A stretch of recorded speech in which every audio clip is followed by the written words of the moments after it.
नमस्कार दोस्तों। कहानियों की श्रृंखला में आज सुनेंगे मनीषा कुलश्रेष्ठ जी की कहानी बिगड़ैल बच्चे। तो आइए सुनते हैं कहानी। वे तीन युवा पिंक सिटी ट्रेन में सुबह सुबह 6 बजे मेरे बाद चढ़े थे। रेल के इस सबसे पीछे वाले सुनसान पड़े डिब्बे की मानो रुकी हुई सांसें एकाएक चल पड़ी हों। तेज स्वर में बातचीत छेड़छाड़ करते हुए तीनों सामान स्वयं लादे। विदेशी पर्यटकों की नकल में ये पर्यटक साफ साफ देसी नजर आ रहे थे। बात बात में स्लैंग इस्तेमाल करते हुए मुझे बहुत नागवार गुजर रहा था। आते ही धम्म से उन्होंने सारा सामान सामने की सीट पर पटक दिया था। एक खुल्लम खुल्ला सी मध्यम वर्गीय आधुनिक किस्म की लापरवाही उनकी हर बात में झलक रही थी। चाहे वह बातचीत का लहजा, सामान फेंकने का ढंग, चाल ढाल या कि बाल हों, चप्पलें हों, चाहे बिना मोजों वाले जूते हों या फेडेड जीन्स हो, वे जो कर रहे थे उनकी नजर में फैशन था, आधुनिकता थी। इस आधुनिकता में उनका मध्यम वर्गीय अभाव कुछ ढक रहा था तो कुछ उघड़ रहा था। निश्चित रूप से तीनों गोवा के निवासी लग रहे थे। केवल शक्लो सूरत से ही मैंने यह निश्चय नहीं किया था, क्योंकि लड़की ने जो टी शर्ट पहनी थी उस पर सामने ही लिखा था, my Goa, the heaven on the earth. गले में काले धागे में चांदी का बड़ा सा क्रॉस लटका हुआ था। यही नहीं, वे कभी अंग्रेजी में तो कभी कोंकणी भाषा में बात कर रहे थे। अपना गिटार, कैमरा, वॉकमैन के अलावा 3 पुराने से बैग, ढेर सारे चिप्स और कोल्ड ड्रिंक्स की बॉटल्स और कुछ पत्रिकाएं लेकर वे तीनों चढ़े थे। और अब वे मेरे एकदम सामने वाली सीटों पर अस्त व्यस्त से जम गए। एक लड़की तो थी ही, बाकी 2 लड़के थे, एक छोटा एक बड़ा। तीनों उत्तर भारत के टूरिस्ट मैप पर सर से सर जोड़कर नजर गड़ाकर कुछ कार्यक्रम बना रहे थे कोंकणी में। लापरवाही से उनका कैमरा सीट के कोने में रखा था। मैं मन ही मन कुनमुनाई, लगता है इन्हें उत्तर भारत, खास तौर पर दिल्ली के जेब कतरों, उठाई गिरों का कोई अनुभव ही नहीं है, या कभी कुछ सुना भी नहीं। मैंने सोचा आगाह करूं, पर मेरी तरफ डाली गई उनकी उदासीन दृष्टि अब तक मुझे चिढ़ा गई थी। सो मैंने सोचा, मुझे ही क्या पड़ी है। मैप देखने के बाद तीनों अपनी अपनी जगह पर खिसक गए। बैग ऊपर वाली बर्थ पर लापरवाही से फेंक दिए गए थे। गिटार बड़े वाले लड़के ने अपने पास गोद में बहुत प्यार से रख लिया, जैसे कोई पालतू जानवर हो। वॉकमैन छोटे ने कान पर लगा लिया। खाने पीने का सामान लड़की ने अपने पास के बैग में डाल दिया था। लड़की सांवली होने के बावजूद आकर्षक थी, दरमियाने कद की, पतली और प्यारी सी। हाँ, बाल बेढंगे से थे। घुंघराले काले बालों में कत्थई और सुनहरे रंग की कई लटें रंगा रखी थी। ऐसा लग रहा था कि सफेद बालों को घर पर मेहंदी लगाकर छुपाने की कोशिश हो। मुझे अपने कॉलेज की मिसेस बत्रा याद आ गई। वो अपने खिचड़ी बालों में मेहंदी लगाकर ऐसी ही लगा करती थी। पर यह फैशन है आजकल का, बेढंगा फैशन। मेरे अंदर की प्रौढ़ होती महिला किचकिचाई। लड़कों में से छोटा लड़का चेहरे मोहरे से उसका भाई लग रहा था, वही जिसने कानों में अब वॉकमैन के ईयर प्लग लगा रखे थे और पैर हिलाते हुए गुनगुनाता जा रहा था। कभी कभी वह आसपास के वातावरण से बेखबर जरा ऊंची आवाज में गाने लगता था, तब लड़की उसे कोहनी मार देती थी। बड़े लड़के के हाथ गिटार के तारों को हल्के हल्के सहला रहे थे। वह कोई अंग्रेजी गीत गुनगुना रहा था और मीठी नजरों से लड़की को देख रहा था। लड़की ने मुस्कुराकर नजरें खिड़की के बाहर दौड़ा दी।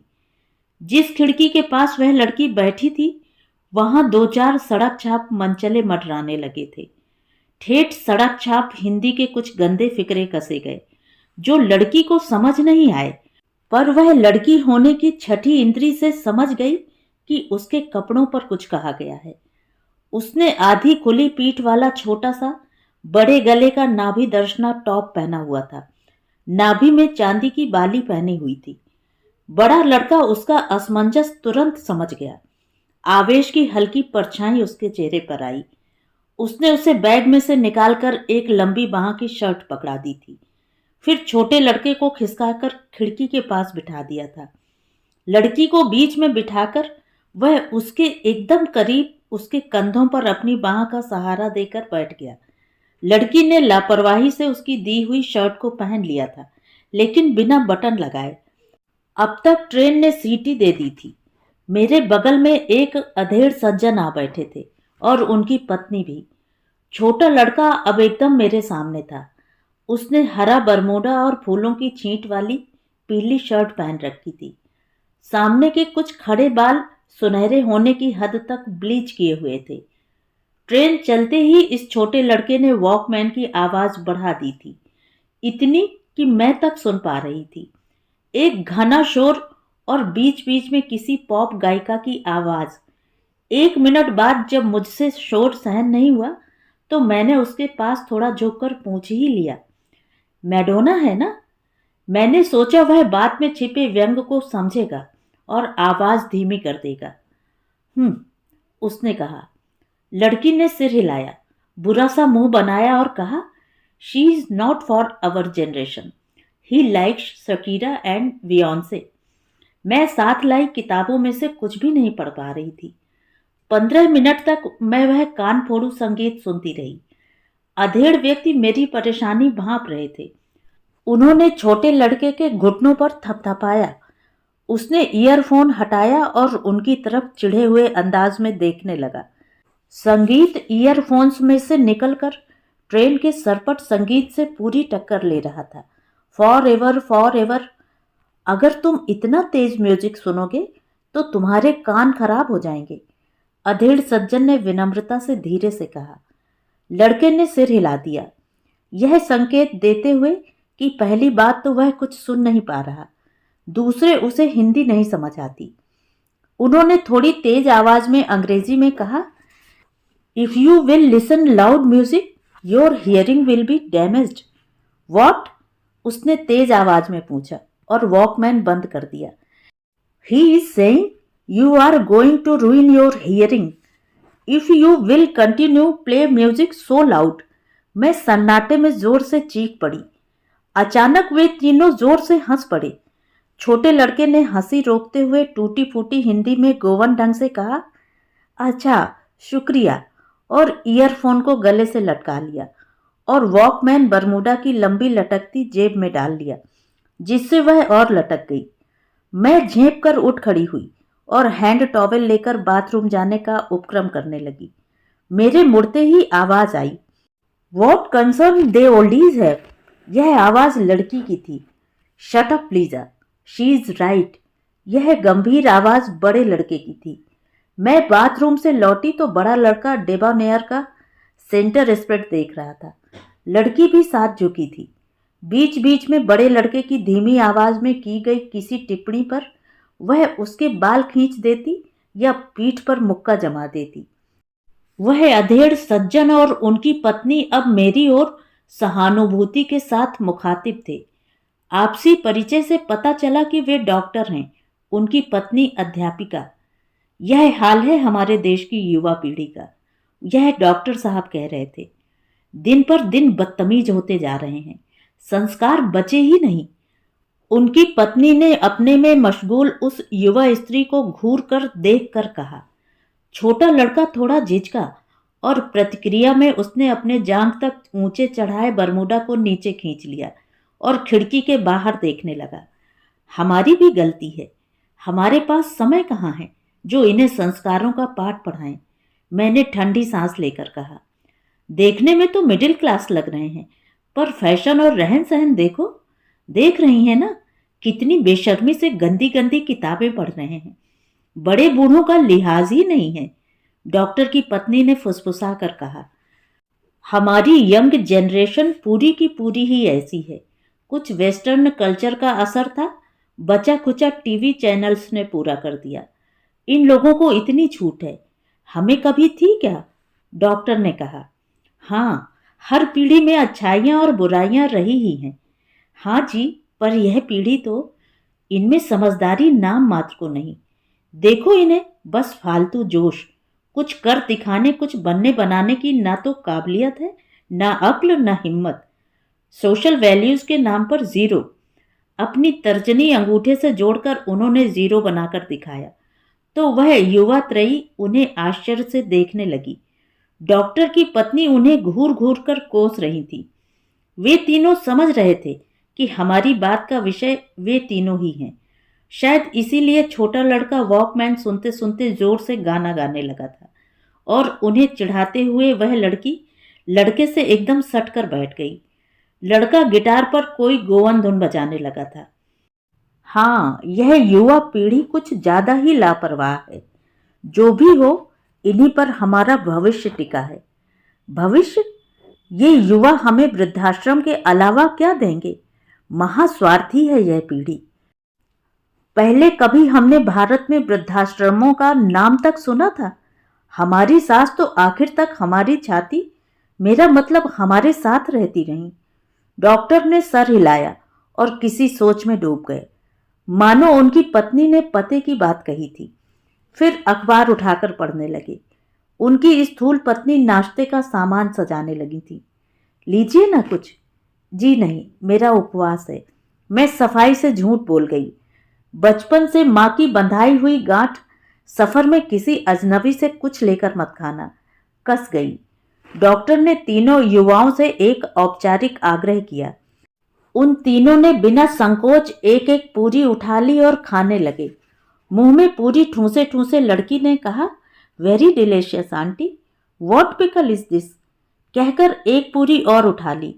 उस पर उंगली से अचार फैलाकर रोल बनाने लगी। टैटी, वे उदासीनता से बोली। What tea? A wild fruit, doctor ने समझाया। Oh, I thought these are caviars, I mean sea fishes eggs.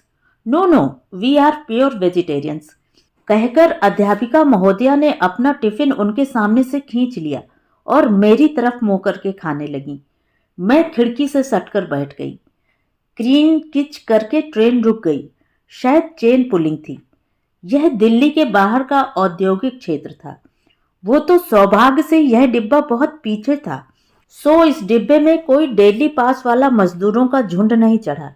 नहीं तो इस लड़की के कपड़ों और अदाओं पर यहां तो कत्ल हो जाते। और इसके ये दो मरगिल्ले से संरक्षक कुछ नहीं कर पाते। हिंदी तक तो ठीक से समझ बोल नहीं पाते। मैं भी सोचने लगी, ये खुलापन, इनकी इस कदर लापरवाही, क्या इन्हें खतरों की तरफ नहीं ढकेलती? पढ़ाई काम धंधा कुछ करते भी हैं कि नहीं? उम्र तो देखो, मुश्किल से 18-19 के होंगे। छुटका तो 15 का सा लगता है। उस पर कैसे होंगे वे दुस्साहसी माता पिता जो इन्हें अकेले दुनिया देखने भेज दिया। ये ही शायद ऐसे हैं, विद्रोही किस्म के बिगड़ैल बच्चे। मन किया कि मैं भी कहूं, ब्लडी ब्रैट्स। हमारे भी सहपाठी सहकर्मी क्रिश्चियन रहे हैं, पर ऐसा खुलापन कभी नहीं देखा। क्या ये किसी मुसीबत को समझदारी से सुलझा सकेंगे? खतरों से बच सकेंगे? छोड़ो, मुझे क्या पड़ी है, भाड़ में जाएं। अच्छा ही हुआ जो मैंने अपने बेटे बेटी को बहुत संयम और कठोर अनुशासन में पाला है। बेटा तो चलो ठीक है, दिल्ली आईआईटी में पढ़ रहा है, पर निशी? मैंने एक ठंडी सांस ली। ट्रेन धीमे धीमे सरक रही थी। मैंने स्वयं से सवाल पूछा, क्या मैंने बच्चों को सुरक्षित और कठोर अनुशासन में रखकर बहुत महान काम किया है? क्या निशी इस कठोर अनुशासन और अतिरिक्त सुरक्षित वातावरण में पलकर बेहद दब्बू बनकर नहीं रह गई? बस शादी कर देने भर से हमने क्या उसे सुरक्षित कर दिया? अपनी होनहार एमबीए लड़की को बंबई जाकर एक मल्टीनेशनल नौकरी नहीं करने दी। हम दोनों ही डर गए थे। कितना रोई थी वह, पर हमारा मन नहीं माना। बाहरी दुनिया यानी खतरों से भरी दुनिया। कह दिया था यहीं रहकर करो नौकरी, या फिर कह दिया कि शादी के बाद कर लेना नौकरी, पति चाहे तो। अब एक एक पैसे को पति का मुंह देखती है। खाने पीने की कमी नहीं, बड़ा घर है, संयुक्त परिवार है, पर निशी अपने से कुछ खरीदना चाहे, कहीं घूमने जाना चाहे, वह सब नहीं हो पाता। मायके तक अब उसे अकेले ट्रेन में बच्चों के साथ आने में डर लगता है। दामाद के पास फुर्सत नहीं कि वह छोड़ जाएं। बस उसी को तो लेने जा रही हूँ। निशी के पापा डायबिटिक हैं, वे घर से नहीं निकलते। सामने की सीट पर बड़ा लड़का और लड़की एक दूसरे पर ढल के सो रहे थे। डेबोनियर के ऊपर हेल्थ और रीडर्स डाइजेस्ट भी रखी थी। चिप मैगजीन अधखुली ट्रेन के फर्श पर लौट रही थी। तो आज का युवा सब कुछ पढ़ता है। छुटके ने फिर वॉकमैन चला लिया था, पर इस बार थोड़ा कम लाउड। डॉक्टर और उनकी पत्नी बड़ी तल्लीनता से रमी खेल रहे थे। मुझे अपने आप अचानक बहुत अकेला लगा। पैर लटके लटके सूज आए थे, बल्कि सुन्न पड़ने लगे थे। मैंने उन्हें ऊपर कर लिया। ट्रेन तेज रफ्तार से उष्ण कटिबंधीय जंगलों से गुजर रही थी। अप्रैल का महीना था और मौसम गर्म होने लगा था। सुबह के 10 बजे ही दोपहर का सा एहसास हो रहा था। भूख भी लगाई थी, पर मेरे पास क्या धरा था? 3 सेब, एक सैंडविच। एक भूला भटका चाय वाला उधर से गुजरा तो मैंने उसे रोक लिया। मेरे पास खुले पैसे नहीं थे। छुटके से पूछा तो उसका जवाब था 1 मिनट। जेब से उसने 3 रुपए निकालकर चुका दिए। मैंने कहा भी कि I need change only. Come on mom, कहकर वह खीखी हंसने लगा। सैंडविच? नो थैंक्स, कहकर उसने जेब से भुने हल्के हल्के भूरे छिलकों वाले नमकीन काजू निकाले और मेरी प्लेट पर रख दिए। मैंने आश्चर्य से भरकर कृतज्ञता से कहा कि ऐसे काजू मैंने पहली बार देखे हैं, बिना छिले भुने हुए। उसने बताया कि उनके घर के अहाते में 4 काजू के पेड़ हैं। ये काजू उन्हीं पेड़ों के हैं। आते समय मॉम ने जबरदस्ती रख दिए थे। मेरी कल्पना में एक सांवली छींट की फ्रॉक पहने, दुबली मगर हल्के से निकले पेट वाली ममतामयी क्रिश्चियन महिला की छवि तैर गई। मैं कुछ और भी पूछना चाहती थी, एक आम भारतीय उत्सुकता के तहत। मसलन वह लड़की तुम्हारी बहन है क्या? तुम्हारी माँ ने एक पराये लड़के को तुम्हारे साथ क्यों कर भेजा होगा? छी, यह सब पूछकर मैं क्या करूंगी? कहीं उसने कह दिया, you naughty Oldi, what fucking concern do you have with us? उससे क्या, भाड़ में जाए वह और उसकी बहन। कमबख्त कैसे जवान जहान लड़के से चिपकी पड़ी है। छुटके ने उत्साह से कहा कि कोई स्टेशन आ रहा है। इक्का दुक्का नजर आने लगे थे। अलवर लगता है।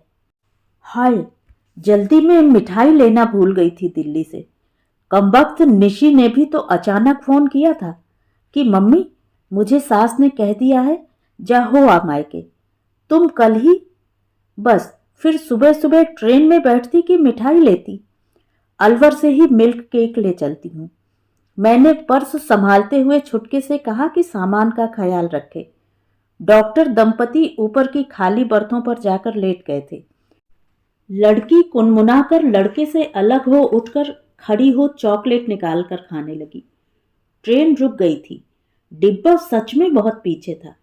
मिल्क केक की दुकान दूर थी। स्टेशन पर काफी भीड़ थी। सारी भीड़ पिंक सिटी में ही समाएगी क्या? यह सोचकर मैं जल्दी जल्दी ट्रेन से उतरी और लोगों से टकराते हुए, बड़े बड़े डग भरते हुए दुकान पर हाँफती हुई पहुंची। 2 डिब्बे मिठाई और पर्स संभालती हुई मैं आधी दूरी पर ही थी कि ट्रेन ने सीटी दे दी। मेरे तो हाथ पांव फूल गए। भीड़ को चीरती हुई मैं आगे बढ़ रही। अपना डिब्बा मुझे सूझ ही नहीं रहा था कि अचानक छोटे लड़के ने आवाज दी, आंटी।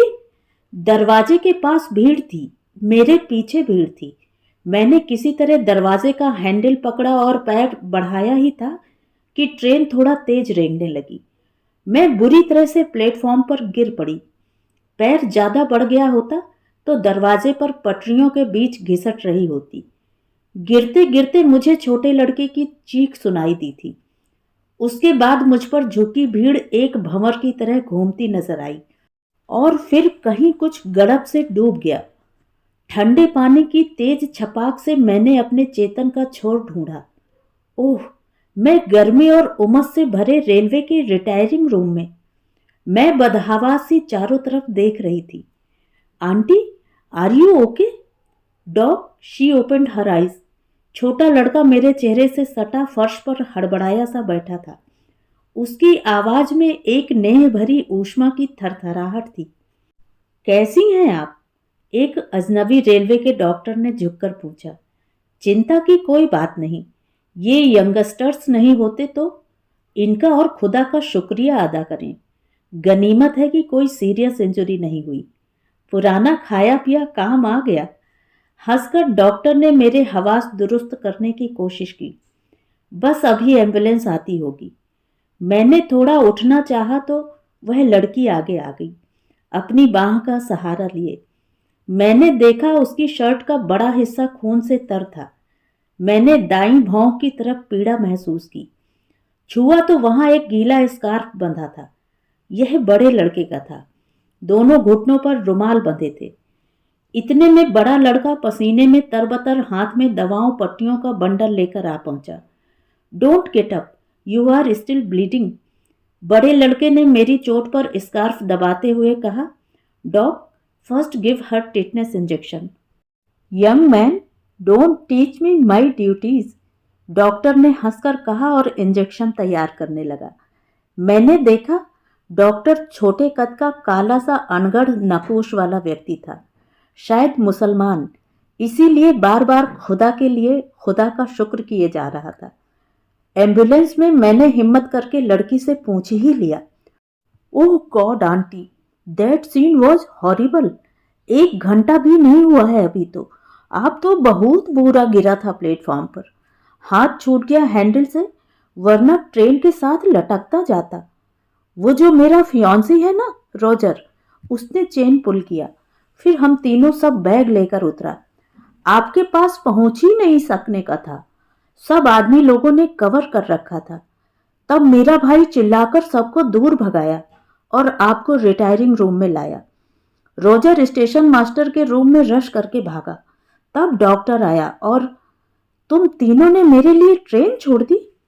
हाँ, वही तो जरूरी था ना। आपको उन स्टूपिड लोगों के बीच छोड़ना नहीं था ना। तमाशा करके रखा था ना आपका, कोई उठा नहीं रहा था। वो डॉक्टर जो ट्रेन में था, वो ब्लडी सेल्फिश फेलो।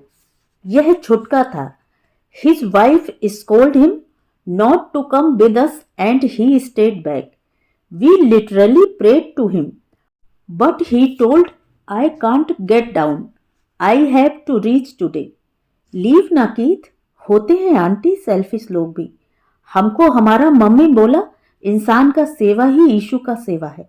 आप बताओ ना, आपकी जगह हम होते तो आप नहीं रुकते क्या हमारे लिए? मैं सोच में पड़ गई थी। मैं क्या करती? मैं उतरती किसी घायल के लिए? इस उम्र सूजे हुए पैरों के साथ में किसी घायल के लिए मैं क्या कर सकती थी?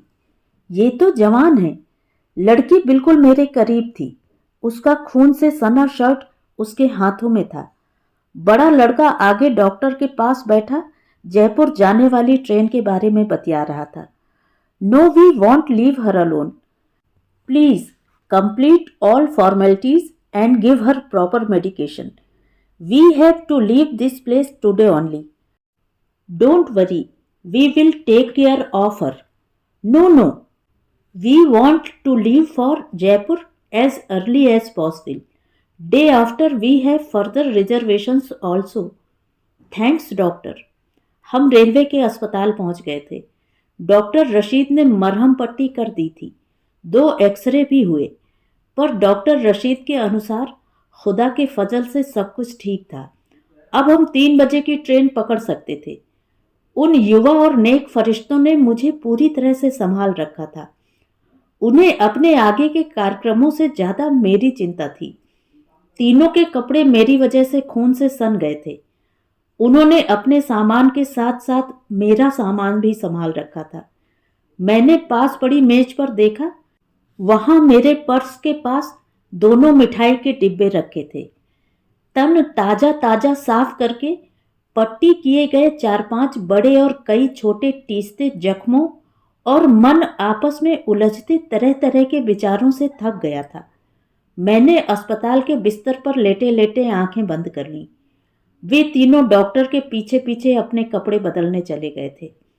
दोपहर 3 बजे की ट्रेन में हम चारों फिर से बैठे थे। स्टेशन मास्टर ने हम पर एक एहसान किया था। इस ट्रेन में एसी फर्स्ट कंपार्टमेंट में कूपे दिलवा दिया था। डॉक्टर रशीद घर से बिरयानी का लंच पैक करवा कर पकड़ा गए थे। अपना ख्याल रखिएगा बहन जी, जुमले के साथ। वाह, this is my first chance when I am sitting in AC first compartment. छुटका बहुत खुश था। उसने अपना वॉकमैन निकाला और लो वॉल्यूम में शकीरा सुनने लगा। Keith, please raise the volume, let me also listen. यह मैं थी। लीजा रोजर के कंधों से टिकी थी और उसकी उंगलियों को गिटार पर फिसलते देख रही थी। यकीन मानिए, मुझे कुछ भी अजीब नहीं लग रहा था। तो ये थी कहानी। कहानी आपको कैसी लगी कमेंट करके ज़रूर बताएं। और अगर मेरे द्वारा सुनाई हुई कहानियाँ आपको अच्छी लगती हैं तो मेरे चैनल को सब्सक्राइब ज़रूर करें, लाइक करें और अपने दोस्तों और परिचितों में शेयर भी करें। बेल आइकन दबाना बिल्कुल भी ना भूलें। धन्यवाद।